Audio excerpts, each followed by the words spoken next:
గుండమ్మ ఆదిత్య రాక కోసం వెయిట్ చేస్తూ ఉంటుంది. ఇక శ్రీనివాసరావు, ఏంటమ్మా పదే పదే అటు గుమ్మం వైపే చూస్తున్నావు, మన ఆది కోసమా ఏంటి అని చెప్పి అడుగుతూ ఉంటే ఇక అప్పుడే వైష్ణవి వీళ్ళ మాటలు వింటూ ఉంటుంది. ఇక అప్పుడు చెప్తుందనమాట గుండమ్మ, అవును మావయ్య, ఆయన కోసమే ఎదురు చూస్తున్నాను. ఆయనకు తెలిసిన వాళ్ళు ఎవరో ఒక స్వామీజీ ఉన్నారంట, సిద్ధాంతి గారు పూజలో కూర్చుంటే ఇలా తప్పిపోయిన వాళ్ళు తెలుసుకోవాలి అని అనుకున్న వాళ్ళ గురించి చాలా చక్కగా చెప్తారంట. తెలిసిన వాళ్ళు ఎవరో ఈయనకు చెప్పారంట. ఇక అందుకే మా పాప గురించి కనుక్కొని వస్తాను అని చెప్పి అన్నారు. అందుకే ఏం చెప్తారా, ఎప్పుడొస్తారా అని చెప్పి ఎదురు చూస్తున్నాం మావయ్య అని చెప్పి అంటూ ఉంటే ఈ లోపల ఇంటి ముందుకి కారొచ్చి ఆగుతుందనమాట. ఆదిత్య వస్తూ ఉంటాడు ఇంట్లోకి. ఏవండి, కనుక్కున్నారా అండి, స్వామీజీని కనుక్కున్నారా అని చెప్పి చాలా ఆతృతగా గుండమ్మ అడుగుతూ ఉంటుంది. ఈ స్వామీజీ ఎవరబ్బా అన్నట్టుగా చూస్తూ ఉంటుందన్నమాట వైష్ణవి. ఇక ఇటు చెప్తారనమాట ఆయన ఆదిత్య, అది స్వామీజీ నిజంగా మహిమగల ఆయనే. ఎందుకంటే మన అమ్మాయి బ్రతికే ఉందంట, అది కూడా మనకి దగ్గరలోనే ఉంది.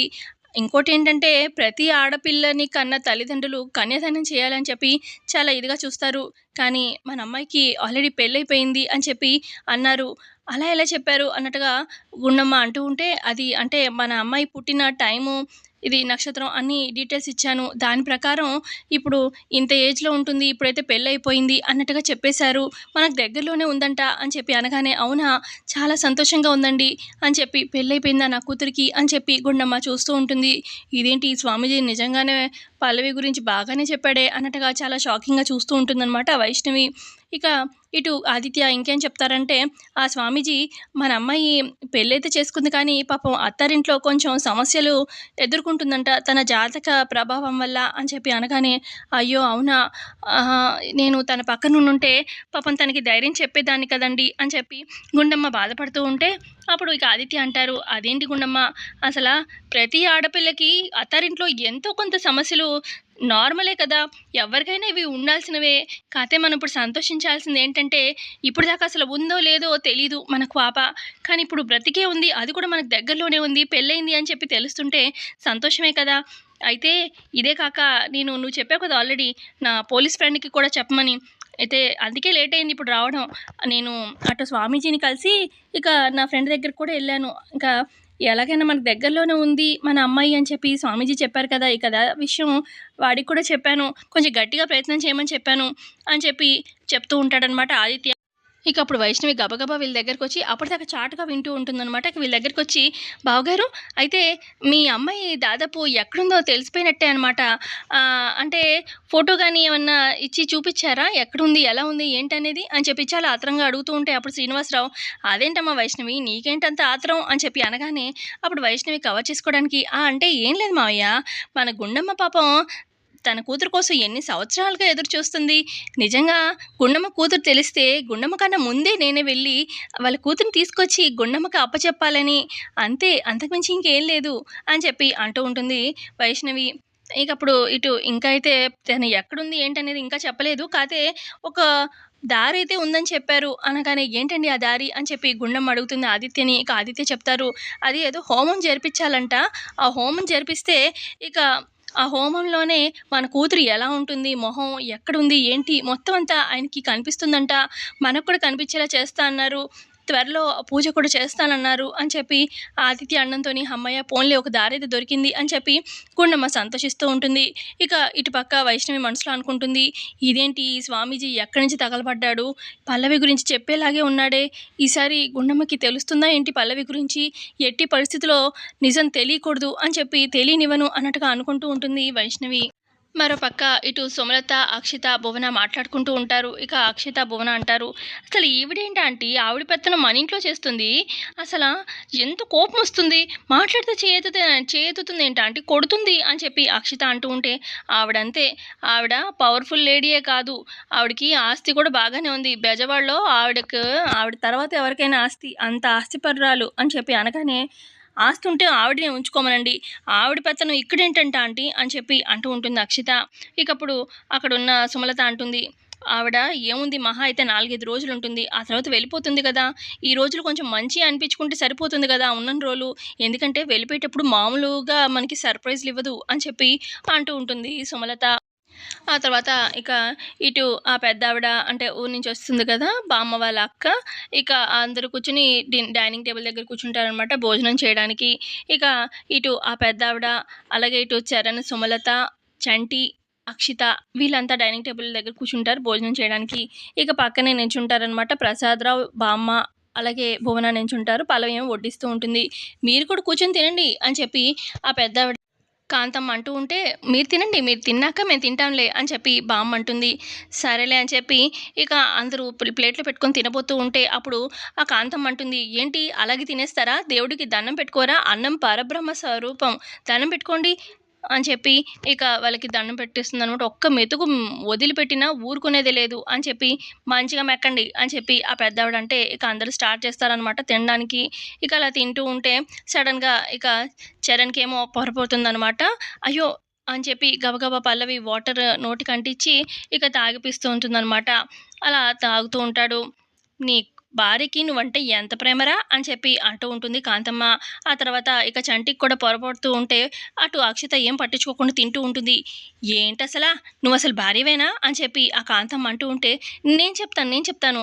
అమ్మ అక్షిత కొంచెం నీళ్ళివ్వమ్మా" అనగానే, "అక్కడే ఉన్నాయి కదా ఆంటీ తాగుతాడులే" అని చెప్పి అక్షిత అంటూ ఉంటే, "నువ్వేం భార్యవి" అని చెప్పి అంటూ ఉంటుంది. ఇక అక్షిత అని చెప్పి సుమలత అనడంతోని, "సరే ఆంటీ" అని చెప్పి వాటర్ తాగిపిస్తుందనమాట చంటికి. భార్యకి భర్త అంటే ప్రేముండాలి, అభిమానం ఉండాలి, రెస్పెక్ట్ ఇవ్వాలి అందరికన్నా ముందు. రెస్పెక్ట్ ఇవ్వకుండా ఉంటే నా ముందు ఇలా కాదు. అసలా నేనున్నంత కాలం అందరూ కలివిడిగా ఉండాలి, అందరూ ఒక్కటిగా ఉండాలి. నాకెందుకొచ్చింది వీళ్ళతోని అన్నట్టుగా దూరం దూరంగా ఉంటే నా దగ్గర కాదు. ఒక్కొక్కళ్ళకి వాయిచ్చేస్తాను, మొట్టికాయలిచ్చేస్తాను అని చెప్పి ఆవిడ బెదిరిస్తూ ఉంటుందనమాట అందరినీ. ఇది వీడేంటి ఇట్లా మాట్లాడుతుంది, నేను పల్లవితో మంచిగా రెస్పెక్ట్ ఇచ్చి మాట్లాడట్లేదని పల్లవి ఏమన్నా లీక్ చేసిందా ఏంటి అని చెప్పి చరణ్ మనసులో తిట్టుకుంటూ ఉంటాడు. ఇక ఇలా మొత్తానికైతే భోజనం చేస్తూ ఉంటే ఇక చరణ్ ఏమో భోజనం చేయడం అయిపోతుందనమాట. ఇక లేచి నిల్చొంటాడనమాట. కొంచెం గొంతు పట్టేసినట్టుగా అనిపిస్తుంది ఏంటి నాకు అని చెప్పి చరణ్ అంటూ ఉంటే, "ఏంటండి ఏమైంది గొంతు పట్టేసిందా? ఒక్క నిమిషం మజ్జిగ తీసుకొస్తాను" అని చెప్పి కిచెన్‌లోకి గబగబా పల్లవి పరిగెత్తి మజ్జిగ తీసుకొచ్చి మరీ తాగిపిస్తుందనమాట. "ఆ! ఇప్పుడు ఓకే" అని చెప్పి అంటాడు చరణ్. ఇక అప్పుడు అక్కడున్న కాంతమ్మ పెద్దావిడ, "మీ మల్లిని చూస్తుంటే నేను యంగ్ ఏజ్‌లో ఉన్నది గుర్తొస్తుంది. మీ తాత కూడా అంతేరా? అవును. మీ ఇద్దరి బాండింగ్ చూస్తుంటే మీది లవ్ మ్యారేజ్ అనిపిస్తుంది. లవ్ మ్యారేజేనా?" అని చెప్పి, "నేను మీ పెళ్ళికి రాలేదు కదా!" అని చెప్పి ఈ బామ్మ అంటూ ఉంటే, అప్పుడిక ఈ బామ్మ అంటుంది, అంటే దాదాపుగా లవ్ మ్యారేజ్ లాంటిదే అక్క. మా సుమలత దగ్గరుండి మరీ పెళ్లి చేసింది" అనగానే, "అవునా!" అని చెప్పి కాంతమ్మ ఇలా అంటుంది. "సరే అయితే మీరు లవ్ చేసుకున్నప్పుడు కనీసం 2, 3 సార్లైనా ఐ లవ్ యూ చెప్పుకొని ఉంటారు కదా! ఒక్కసారి నా కోసం నేను చూడలేదు కదా! నా ముందు ఈ అమ్మాయికి ఐ లవ్ యూ చెప్పమ్మా" అని చెప్పి చరణ్ అడుగుతుంది. "ఏంటి దీనికి నేను ఐ లవ్ యూఆ?" అని చెప్పి చరణ్ అంటాడు. "అవునురా చెప్పు. ఆవిడ అంతగా చెప్తుంటే తప్పేంటి చెప్పు" అని చెప్పి ప్రసాదరావు కూడా అంటారు. ఇక చరణ్ ఏమో ఏదో మొక్కుబడికి ఐ లవ్ యూ అని చెప్పి అంటాడు. "ఏంట్రా ఫీల్ ఏదిరా?" అని చెప్పి కాంతం అనగానే ఫీల్. సరే అయితే అని చెప్పి ఐ లవ్ యూ అని చెప్పి చెప్తాడనమాట చరణ్. ముచ్చటగా మూడోసారి మళ్ళీ చెప్పరా అని చెప్పి అంటుందనమాట కాంతమ్మ. మళ్ళీ అలాగా ఐ లవ్ యూ అని చెప్పి మంచిగానే చెప్తాడనమాట చరణ్. ఆ తర్వాత ఇక చరణ్ అక్కడి నుంచి వెళ్ళిపోగానే ఇక అక్కడున్న చూస్తున్న ఆహ్, భువనకు కూడా కోపమొచ్చి అక్కడి నుంచి వెళ్ళిపోతుందనమాట. అంటే చరణ్ పల్లవికి ఐ లవ్ యూ చెప్తుంటే ఇక చూడలేక వెళ్ళిపోతుందనమాట భువన. ఆ తర్వాత ఇక చంటి కనిపిస్తుంది. ఈ బామ్మ ఉన్నంత వరకు ఈ అక్షితని బాగా ఆడుకోవాలి అని చెప్పి, "అబ్బా! చెయ్యేంటి ఇలా బాగా లాగేస్తుంది" అని చెప్పి అంటూ ఉంటాడు.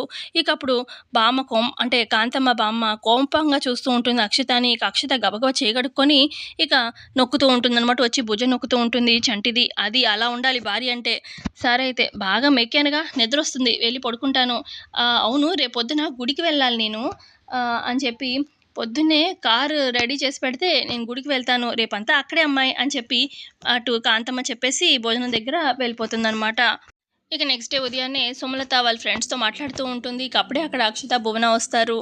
వచ్చేసేయండి మన ఇంట్లోనే కానిచ్చేద్దాము పార్టీ అనగానే, ఏంటని కానిచ్చేద్దాం అంటున్నారు అని అక్షిత అంటూ ఉంటే, అదే మాది ఫ్రెండ్స్ అందరూ ఫోన్ చేశారు. ఎక్కడ చేద్దామా కిట్టి పార్టీ అని మన ఇంట్లోనే చేద్దామని చెప్పి అన్నాను అనగానే, అదేంటి ఆంటీ అలా మాట ఇచ్చేశారు. ఆ పెద్దావిడ ఉంది కదా కాంతమ్మ ఎలా అనగానే, ఆవిడ గుడికెళ్ళిపోయిందిగా ఇవాళంతా రాదు. ఆవిడొచ్చేలోపు మనం ముగిచ్చేద్దాంలే అని చెప్పి సుమలత అంటుంది. ఆ తర్వాత ఆ తర్వాత పల్లవి అలాగే చరణ్‌ని చూపిస్తారు. వాళ్ళ గదిలో ఉంటారనమాట. చరణ్ ఏమో రెడీ అవుదామని చెప్పి ఇక ఒక షర్ట్ తీసుకుంటాడు. పల్లవి ఏమో కాఫీ ఇస్తుంది. ఏవండీ కాఫీ అనుకుంటూ రూమ్‌లోకొస్తుంది.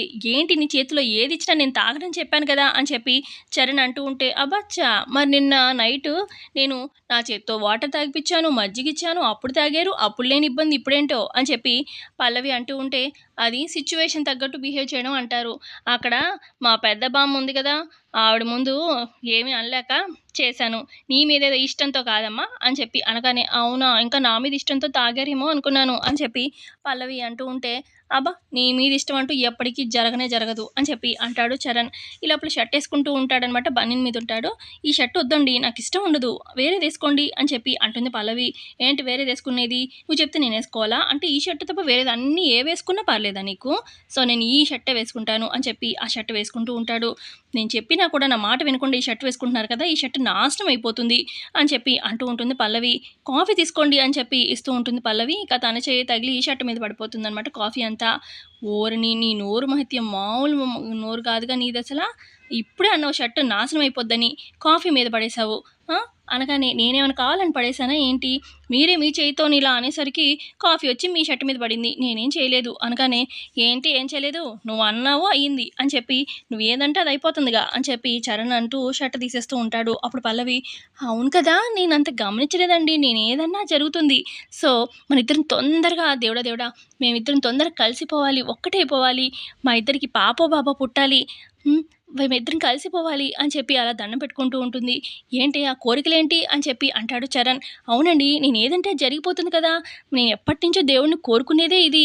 సో, అది జరిగిపోవాలని కోరుకుంటున్నానండి అనగానే, నువ్వు ఎంత ఏది కోరుకున్నా జరగనే జరగదు.